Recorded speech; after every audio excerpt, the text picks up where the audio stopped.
Bueno, muchas gracias, Lucián, por la cálida introducción. Muchas gracias a todos los que están del otro lado. Bueno, en esta oportunidad voy a presentar el abordaje de la nanotecnología aplicada a la industria del caucho. Como es un campo, digamos, relativamente novedoso, uno se tiene que preguntar qué lugar hay en la industria del caucho para innovar. Sin duda, digamos, es un campo enorme en el cual se puede transitar como para seguir innovando y mejorando, digamos, distintos aspectos de la tecnología. Si uno se inmiscuye, digamos, si observa con atención qué hay detrás de un producto hecho a base de compuestos de caucho, puede identificar distintas estructuras jerárquicas de acuerdo al nivel, a la dimensión que tiene. Entonces, en esta gráfica lo que se intenta representar es una escala de dimensiones desde la macroescala en la microescala encontramos que hoy por hoy hay aglomerados de negros de humo, por ejemplo.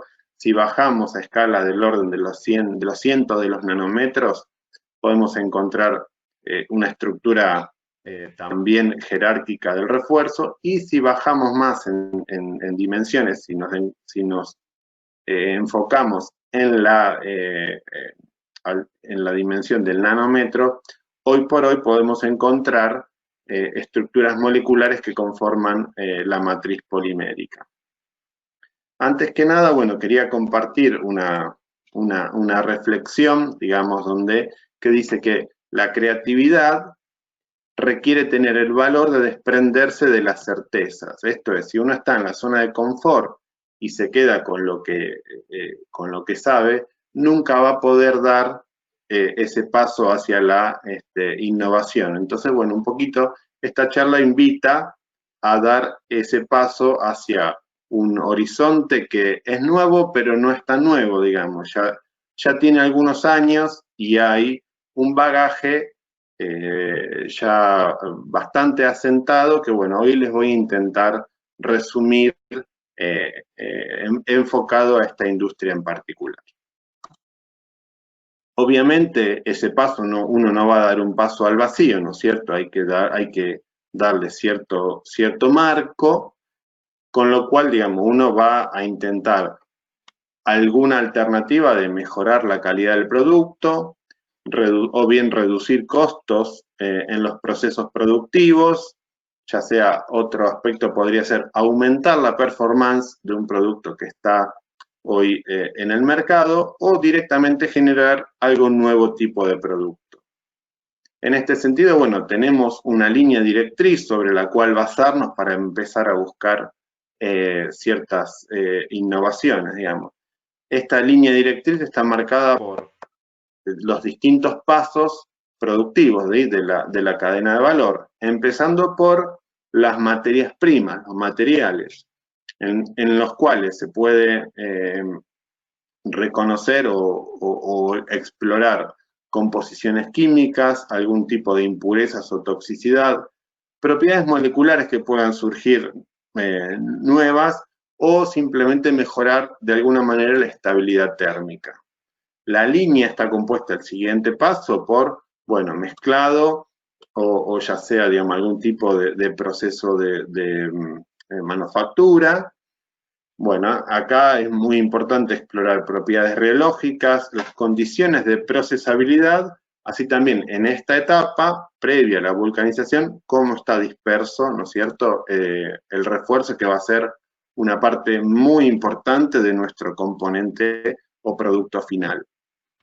El próximo paso, bueno, a innovar o a explorar, a analizar con mucho detalle es, bueno, a ver cómo influye, cómo podemos innovar en mejorar la cinética de vulcanización, el estado de cura, ¿sí?, las emisiones que se producen durante el proceso de vulcanización, y eventualmente los niveles de toxicidad alcanzados. Y por último, que este es nuestro, digamos, nuestro destino final, va a ser cómo podemos innovar, encontrar innovaciones en la composición del producto final, dispersión del refuerzo, nuevas o mejoradas propiedades físicas, emisión o disminución, digamos, de alguna manera de generación de volátiles, o alguna propiedad funcional extra que podamos imprimirle al nuevo producto. Si tomamos en cuenta que nuestro compuesto está conformado por una serie de componentes, ¿sí? Digamos, uno puede abordar cualquiera de ellos a la hora de pensar en alguna innovación, ya sea desde la matriz, modificadores de viscosidad, agentes de curado. Bueno, estos son aspectos muy importantes, refuerzos, ¿sí? Cargas blancas o negro de humo, ayuda a procesos y agentes de protección. Uno podría, digamos, enfocarse en cualquiera de uno de estos siete componentes básicos, digamos. Reconociendo que la organización para el comercio y crecimiento económico, ¿no es cierto?, que es una sociedad que aspira a proponer políticas y soluciones basadas en datos experimentales concretos para mejorar tanto sea procesos medioambientales, por ejemplo. Una de las políticas, las perspectivas de estudios de perspectivas políticas realizados en el 2015, específicamente relacionada con la industria del neumático, propone que el uso de los nanomateriales en la producción de neumáticos puede contribuir a la sostenibilidad de esta industria, reduciendo el impacto ambiental que tienen los vehículos sobre el medio ambiente, siempre y cuando se manejen con cuidado los riesgos asociados a la seguridad en el manejo de estos tipos de materiales, ¿no es cierto? Digamos. Entonces, en base a esta perspectiva, les voy a presentar un poco, dar un marco a lo que es un marco general de lo que es nanomaterial. Un nanomaterial básicamente es un componente, un elemento o un compuesto en la cual una de sus dimensiones está en la escala del nanómetro. El nanómetro es la milésima parte de un micrón o, como dice la placa, la billonésima parte de un metro. Para tener idea de las dimensiones, en un nanómetro pueden entrar 10 átomos de hidrógeno en línea, por ejemplo, o 5 átomos de silicio en línea, digamos, dado que su radio atómico es mayor que el hidrógeno. Bien, la pregunta es, ¿a qué se debe que hay toda una revolución en cuanto a el comportamiento que tienen los materiales en estas dimensiones? En primer lugar, en una nanopartícula o en una nanoestructura, la mayoría de los átomos que la componen están en superficie, con lo cual ya es su comportamiento cambia respecto de un átomo que está dentro de un material en volumen, digamos, en volumen, sí. Por otro lado, ¿cuáles son las consecuencias del cambio de dimensión? Bueno, básicamente son dos. Una altísima densidad de partículas por unidad de volumen y una extensa área superficial. Veamos el siguiente ejemplo que les voy a presentar. Imaginemos un cubo, como el que está acá graficado. Este cubo vamos a ponerle un volumen arbitrario de 50.000 micrones cúbicos, es un número arbitrario, en el cual, o dentro del cual, introducimos una carga, ¿sí? En este caso está ejemplificada para dióxido de titanio, puede ser cualquier otro compuesto, que ocupe un volumen de un 3% del volumen total de la caja, ¿sí? Entonces, ese 3% da un volumen de 1500 micrones cúbicos. Si las partículas de dióxido de titanio tienen un tamaño de 10 micrones, este volumen va a representar 2,8 partículas, ¿sí? Con un área superficial de 0,15 metros cuadrados por gramo. Ahora bien, si yo reduzco el diámetro de estas partículas y las llevo a 1 micrón, manteniendo el mismo volumen ocupado, voy a tener, en lugar de 2,8, 2.860 partículas, con un área superficial de 1,5 metros cuadrados por gramo. Sigo bajando y simulando las partículas de dióxido de titanio de un diámetro de 10 nanómetros, la cantidad de partículas necesarias para ocupar este volumen son 2,8 billones de partículas y con un área superficial de 150 metros cuadrados por gramo. ¿Qué quiere decir esto? Hay muchísimos fenómenos físicos y químicos que son dependientes del área superficial, ¿está bien? Con lo cual, un aumento del área va a generar una maximización de este proceso físico o químico.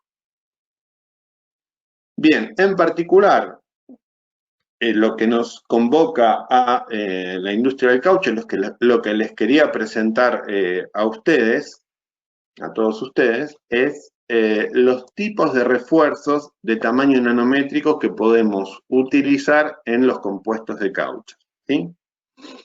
Bien, y voy a hacer una clasificación arbitraria, digamos, pero lo voy a dividir en tres tipos. Nanorefuerzos puntuales o particulados, laminares y tubulares. Vamos a empezar por el principio, como siempre.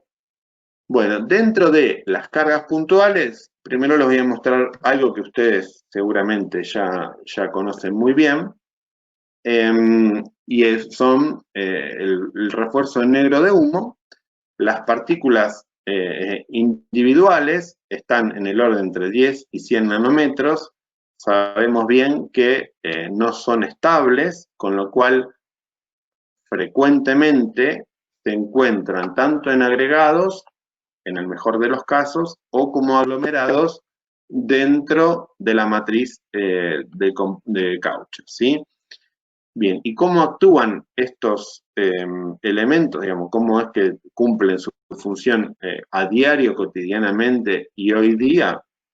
Bien, hay acá en este esquemita, que está sacada de un modelo publicado ya hace algunos años, pero refleja muy bien los resultados experimentales, digamos, sobre cómo es la interacción entre los agregados y aglomerados con la matriz polimérica o elastomérica en este caso. Aquí lo que se observa es que sobre las partículas de negro de humo se ubican, sobre la superficie de las partículas se ubican cadenas poliméricas que están adheridas, que conforman lo que se llama el caucho ligado, ¿sí? O el bone rubber. Luego, digamos, y estas cadenas que están absorbidas, digamos, sobre la superficie de las partículas de los aglomerados de negro de humo, tienen la movilidad restringida, con lo cual el efecto reforzante se debe a que la superficie del refuerzo impide la movilidad de las cadenas, anclándolas.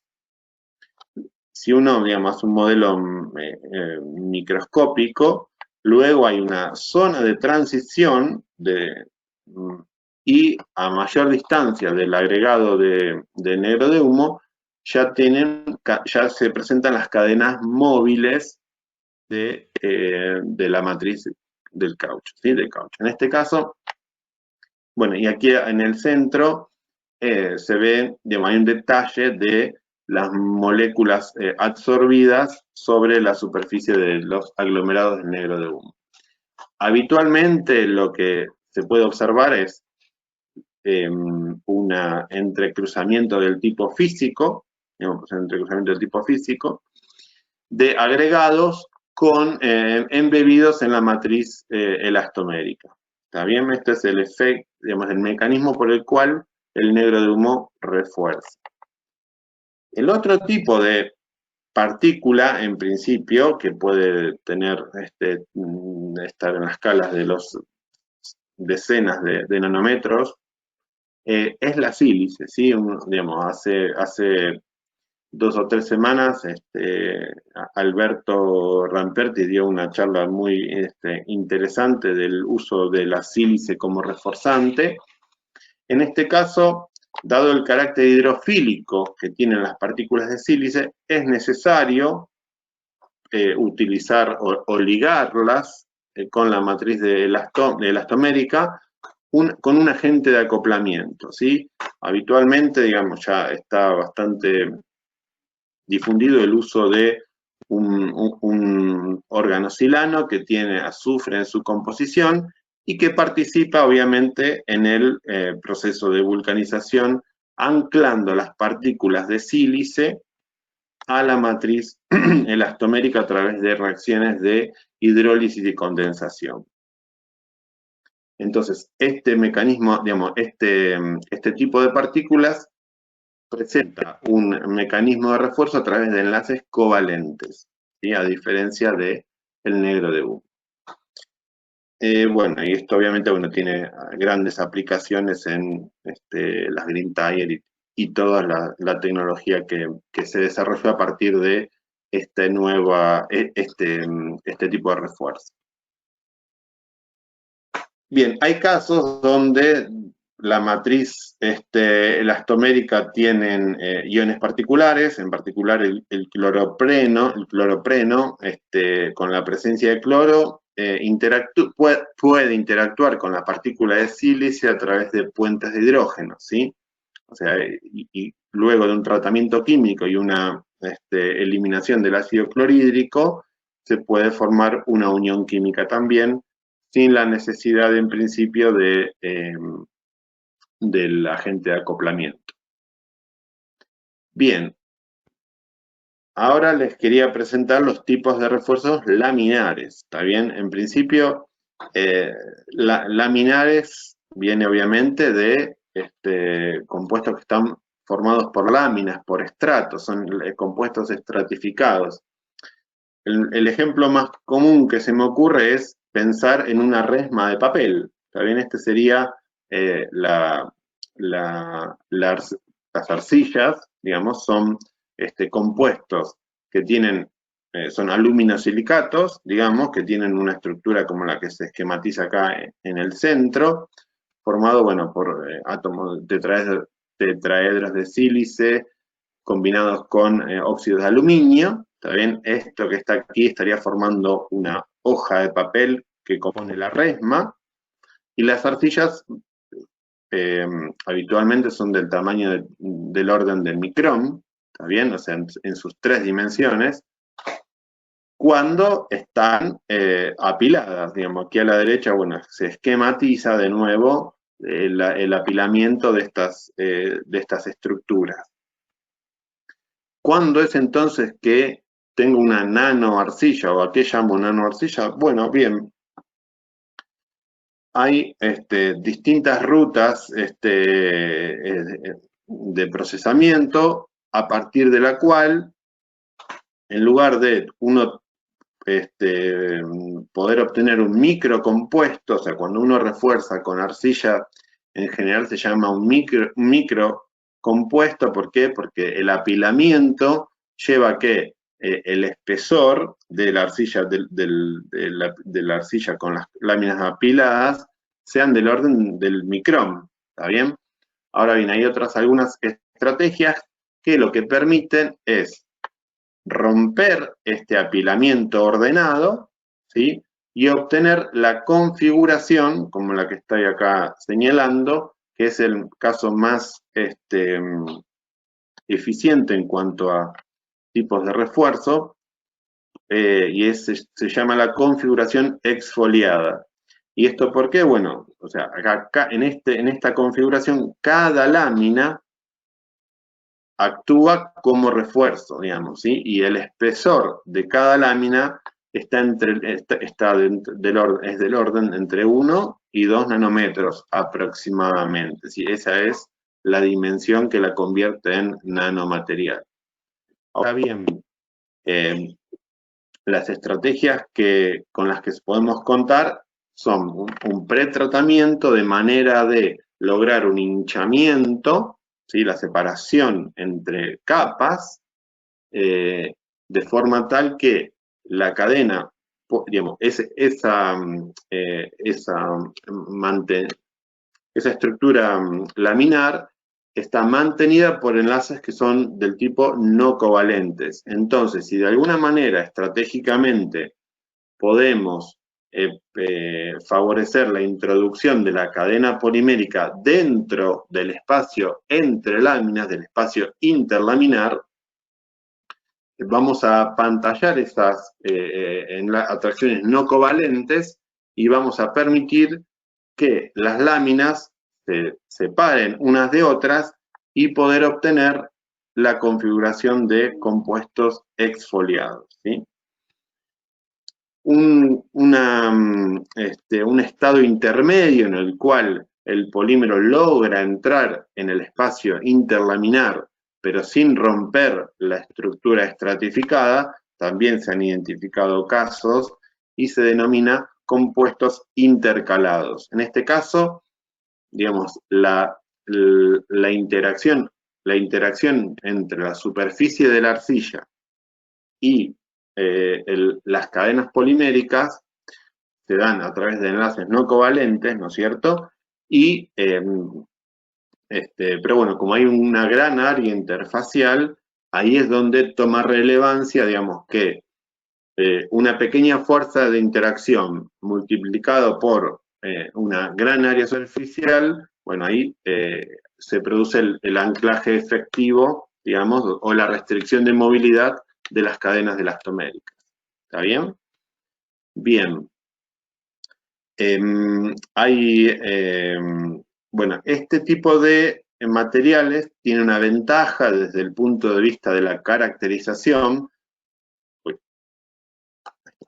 porque, bueno, hay técnicas espectroscópicas o digamos, por medio de difracción de rayos X, donde uno puede evaluar el estado de la estructura laminar, digamos. O sea, si hay una estructura laminar, quiere decir que tiene que haber un reflejo en un difractograma, que es un esquema como el que acá estoy mostrando, digamos, se refleja por la presencia de una banda en un determinado ángulo. Entonces, digamos, yo con este tipo de técnica puedo asegurar si rompí el apilamiento o no, más allá de que las propiedades mecánicas tendrían que mejorar de forma notable, ¿sí? Hay unos trabajos donde, digamos, dado que la arcilla también es de carácter hidrofílico, utilizan la modificación superficial a través de un agente de acoplamiento para aumentar la compatibilidad con la molécula de caucho, por ejemplo. ¿Sí? Esta es otra estrategia de proceder ante el uso de este tipo de materiales como reforzantes. Bien, esto es simplemente mostrar las mejoras que se pueden lograr en distintos tipos de matrices, digamos, con arcillas que están modificadas orgánicamente. En general, la modificación se realiza con sales de amonio cuaternaria, digamos, donde permiten aumentar el espacio interlaminar y favorecer la introducción de las cadenas poliméricas en el espacio interlaminar.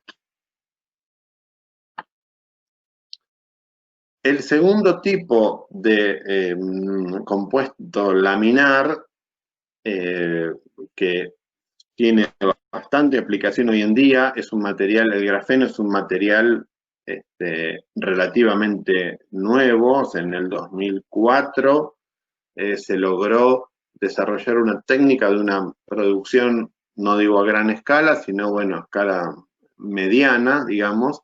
La estrategia de preparación, bueno, se parte desde el grafito, ¿está bien? Que es un compuesto también estratificado, es un compuesto formado a base de carbono, en el cual en cada plano, acá hay una serie de planos apilados, en el plano los átomos de carbono están unidos mediante enlaces covalentes, forman una red extremadamente rígida, formando anillos hexagonales, pero la unión entre distintos planos se da a través de enlaces de fuerza de Van der Waals, ¿sí? Esto es lo que le da la característica al grafeno, entre otras cosas, de lubricante, ¿sí? Bien, al grafito, perdón, no al grafeno, al grafito, características lubricantes. Bien, se ha descubierto que mediante un proceso de oxidación, el cual permite aumentar el espaciado entre láminas, luego un proceso de exfoliación, o sea, ir despegando lámina por lámina, y luego un último paso de reducción, da lugar a la obtención del óxido de grafeno reducido.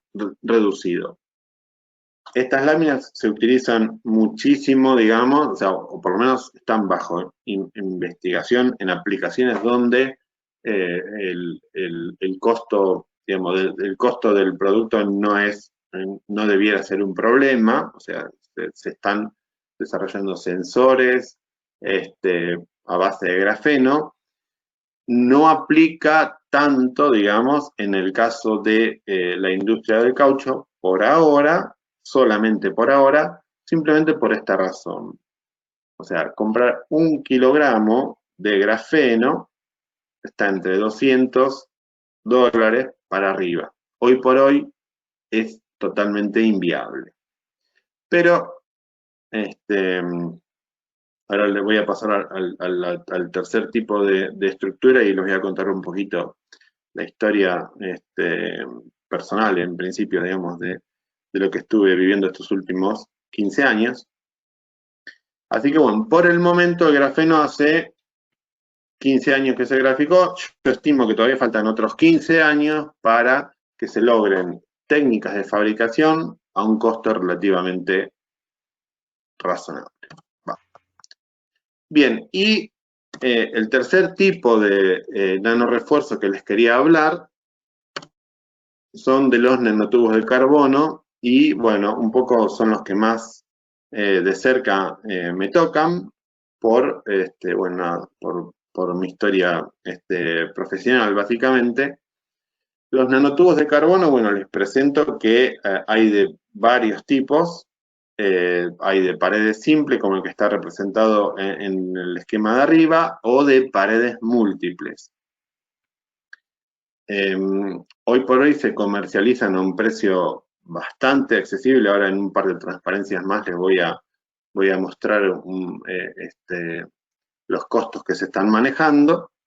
Pero en principio los nanotubos de carbono de paredes múltiples, dado que son tubos concéntricos de grafeno y cada lámina concéntrica está unida con la siguiente a través de enlaces no covalentes, en principio tendría permitido el mecanismo de absorción de energía de la deformación telescópica, o sea, el tubo interior puede deslizar respecto del tubo medio y a su vez del tubo exterior. Bien, ¿qué hacen que los nanotubos sean extremadamente prometedores? Bien, A ver, acá hay una tablita donde resumo algunas características y se las compara en principio con la fibra de carbono, solamente en principio. Bueno, comparando, bueno, los nanotubos tienen un diámetro, los nanotubos de carbono de paredes múltiples, me voy a referir, ¿no? Tienen un diámetro entre 10 y 50 nanómetros, una densidad mucho más baja que la de la fibra de carbono, simplemente porque son estructuras huecas, o sea, en el centro no hay estructura cristalina, un módulo de YAM casi 1 terapascal, una tensión de ruptura altísima, y lo que más llama la atención es que tienen una elongación a rotura del 10%, o sea, son extremadamente rígidos y extremadamente tenaces porque se pueden, o dúctiles, porque se pueden absorber, deformar un gran porcentaje. Y por otro lado, bueno, tienen carácter conductor o semiconductor, dependiendo del orden cristalino, depende de cómo esté enrollado la lámina de grafeno. Y otra característica que sobre esto me voy a enfocar mucho en compuestos de matrices elastoméricas son las propiedades geométricas. O sea, un nanotubo está formado por, bueno, láminas de grafeno enrollado sobre sí mismo que tienen diámetro, ya dije, entre 10 y 50 nanómetros, y la longitud, estamos hablando que son de 10 micrones para arriba. Con lo cual, los nanotubos funcionan como si fuera una fibra. Y a la fibra hay que caracterizarla por el cociente entre el largo y el diámetro. Eso tiene un nombre particular y se llama relación de aspecto. Vamos a ver la importancia que tiene este parámetro geométrico en refuerzos, como refuerzos en matrices elastoméricas. Bien, aquí les presento, si no, a simple vista los nanotubos de carbono son un polvo negro, parece negro de humo, o sea, uno no notaría la diferencia, excepto que son muy poco densos, o sea, ocupan un gran volumen, ¿sí? Y observado al microscopio, aquí hay imágenes, la de la derecha se denomina, es una imagen tomada por microscopía electrónica de barrido, muestran como una serie de espaguetis, digamos, todos enmarañados, digamos, y a la izquierda una microscopía del tipo electrónica de transmisión, donde el haz de electrones con el cual se toma esta imagen atraviesa la muestra y permite ver su interior. No sé si se llegarán a ver, pero bueno, en cada nanotubo, en el centro hay una zona un poco más clara, y eso evidencia el carácter hueco, por eso se llaman tubos, si no se llamarían fibras. ¿Está bien? Ok. Digamos, el hecho de que sean huecos también es lo que le da flexibilidad y la posibilidad de formar un alto porcentaje. Bien, yo les contaba que en mi historia, digamos, yo hace 15 años que trabajo con nanotubos de carbono, empecé mi tesis doctoral sintetizando nanotubos de carbono. Bueno, desarrollamos un proceso por deposición química en fase vapor, todo un nuevo fenómeno, y bueno, y luego los chinos empezaron a fabricar de toneladas, y dijimos, bueno, yo con 100 miligramos que obtenía luego de un día de trabajo, no era rentable. Así que directamente los adquirimos y los utilizamos como reforzante, ¿no? Bueno, los nanotubos de carbono se descubrieron por primera vez en el año 1991, ¿sí? un japonés trabajando para la compañía NEC, investigando acerca de fullerenos en un experimento de descarga por arco, identificó esta molécula, esta nanoestructura de carbono. Entonces, bueno, yo en el 2006 tuve la oportunidad de ir a Japón, conocer al tipo y bueno, luego de estudiar bastante este tipo de materiales, hay una analogía muy importante con el desarrollo de las fibras de carbono, que no se utilizan en otro tipo de matrices, no tanto en matrices de caucho, pero digamos, la historia dice que la fibra de carbono, desde que se descubrió hasta que explotó, digamos, comercialmente, digamos, y tuvo su nicho de aplicación, tuvieron que pasar 30 años en donde la industria maduró. El año que viene, 2021, se cumplen 30 años del descubrimiento de los nanotubos, con lo cual el hecho de que hoy 1 kilo de nanotubos de carbono, estamos hablando que puede costar a partir de $10 comprando por kilo, con lo cual comprando en grandes cantidades el precio, digamos, también puede ser bastante favorable.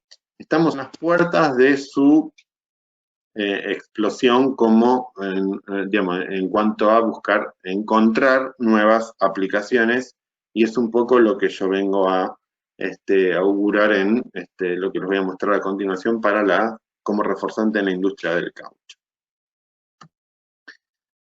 Obviamente no todo es color de rosa, digamos, hay algunas cuestiones a resolver, y es lo que venimos estudiando con el grupo de trabajo en el INT, digamos, y son dos aspectos. Bueno, uno es la adhesión, dado que tiene una configuración cilíndrica, está bien, el tubo es una geometría cilíndrica, no tiene una arista viva sobre la cual la reactividad química sea mayor, ¿está bien? Con lo cual es realmente o cual sigue siendo, es un problema lograr adherir cualquier tipo de molécula sobre su superficie por la baja reactividad química.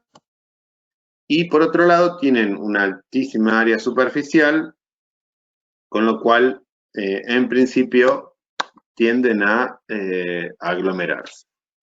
Entonces, para superar estas dos dificultades, bueno, han surgido diversas estrategias.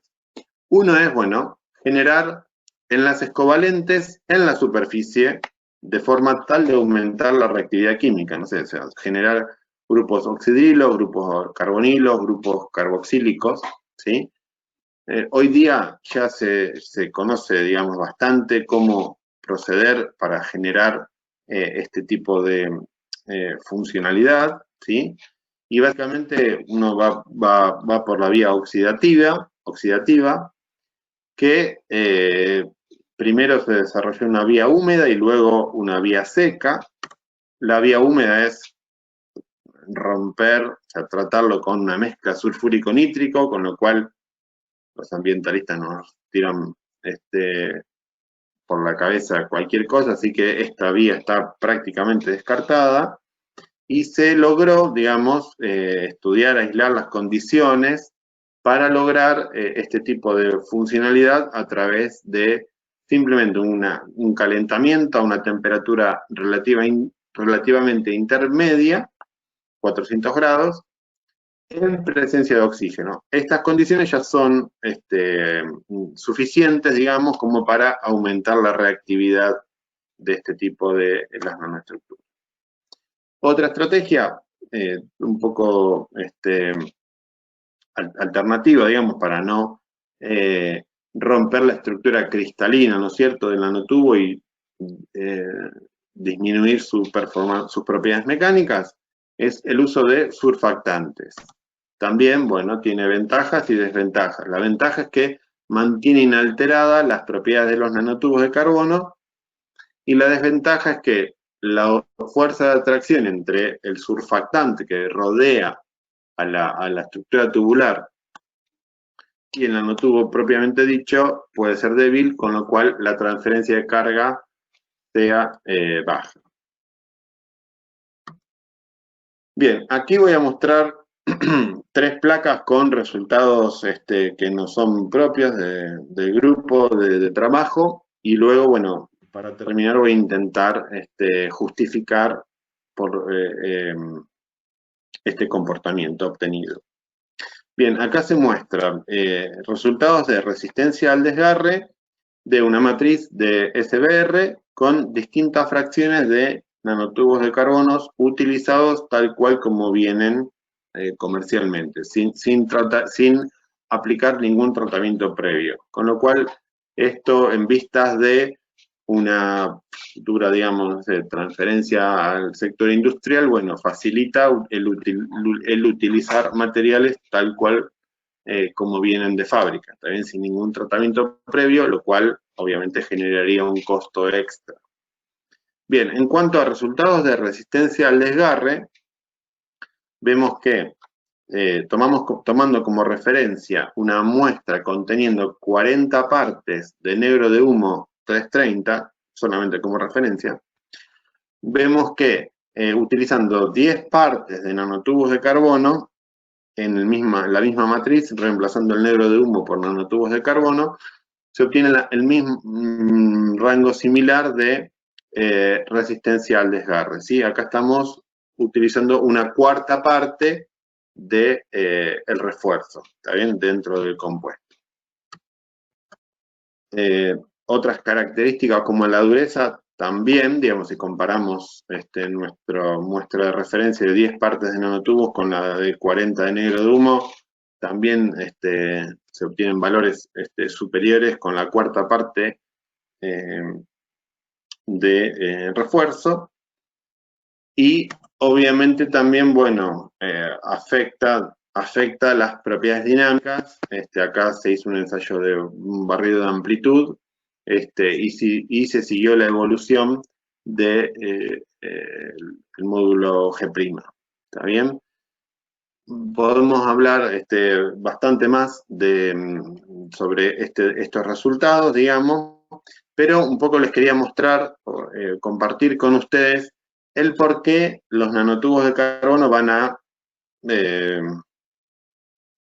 tomar, según mi parecer, ¿no es cierto? Tomar relevancia en los próximos siguientes años. En particular, los nanotubos de carbono, que están esquematizados aquí abajo, se diferencian respecto del negro de humo en la configuración geométrica. Los dos están hechos a base del mismo elemento, con lo cual, ¿cómo responden ante la aplicación de una tensión, en este caso ejemplificada mediante un ensayo de tracción? Bien. La geometría particular de los nanotubos hacen que actúen, como les decía antes, actúen como una fibra y no como una partícula reforzante, ¿sí? Entonces, el hecho de que tenga la geometría de fibra activan algunos mecanismos de transferencia de carga que lo hacen muchísimo más eficientes que en el caso de una partícula, simplemente por una cuestión geométrica. Vamos a ver algunos mecanismos que se activan debido a estos cambios geométricos. El primero es el área superficial, dijimos, de un nanotubo es muchísimo más alta que la de una partícula con geometría puntual o esférica. Y cuando se produce una solicitación, en este caso una tracción, ejemplificada por estas flechas naranjas, la fibra tracciona y genera un patrón de deformación en la matriz que simulan que la fibra quiera ser arrancada en la matriz en la cual está inmersa. Esto genera una distribución de carga. Fíjense, acá abajo tenemos dos casos. El de la izquierda representa la transferencia de esfuerzos de una fibra corta, o sea que la relación de aspectos, esa relación entre longitud y diámetro es muy chica, es del orden de, no sé, 3, 4, 5. Si ese cociente, si esa relación es de ese orden, la transferencia de esfuerzo desde la matriz, que es quien recibe el esfuerzo y se le tiene que transmitir a la fibra, no es efectiva. Y aquí a la derecha, en verde, se muestra el perfil de carga que toma el nanotubo ¿sí? Con lo cual el efecto reforzante es mucho más efectivo. También es una cuestión geométrica. Este patrón de deformación que está aquí arriba representa lo que ocurre en el extremo del nanotubo, pero hay una gran porción de la longitud de la fibra o del nanotubo que está sometido a la tensión máxima, con lo cual es mucho más eficiente como refuerzo. Bueno, hay en teoría de materiales compuestos, hay una relación a través de la cual se puede calcular la longitud crítica. La longitud crítica quiere decir que es la longitud mínima que tiene que tener la fibra para que tome carga y funcione efectivamente como refuerzo. ¿Está bien? Y esta longitud crítica va a depender de la tensión a la ruptura de la fibra y de la adhesión, o sea, de la tensión al corte entre la matriz y el refuerzo. Siguiendo un poquito más allá, se puede calcular, estimar cómo, la curva roja representaría la distribución de esfuerzos en un nanotubo, con lo cual acá se demuestra, ¿sí? La eficiencia como refuerzo. ¿Está bien? Aquí a la izquierda se representa la tensión normal a la fibra y aquí a la derecha la tensión al corte. El segundo mecanismo que se activa debido a la geometría es el proceso de arrancamiento de fibra o pull-out, ¿sí? Es un proceso además que contribuye a disipar la energía. Básicamente es el proceso de arranque de la fibra respecto de la matriz elastomérica. ¿Está bien? Dado que este proceso también consume energía, parte de la energía mecánica que se le aplica va a estar consumida por este mecanismo, con lo cual también contribuye a la resistencia global del compuesto. Y el tercer mecanismo que se activa por la cuestión geométrica es que cuando lo más gráfico, esto puede ser un ensayo de resistencia al desgarre, donde se le introduce a la muestra una pequeña prefisura a partir donde se van a concentrar los esfuerzos durante el ensayo durante este ensayo, la geometría de los nanotubos pueden actuar como puente y así aumentar, digamos, o formar parte de un proceso de absorción de energía que en el caso de muestras esféricas no está activo. Bien, por último, bueno, quería compartir otra frase más que me gusta por ahí andar leyendo. Bueno, el éxito consiste, digamos, de ir en fracaso sin desesperarse. Esto es, digamos, piano piano se va lontano, vamos a llegar hasta un punto en donde todos estos mecanismos de refuerzo van a prosperar y obviamente ya el tema del costo ya se viene en franco descenso, así que bueno, nada, esto es un poco lo que les quería comentar acerca de los nanomateriales en la industria del caucho.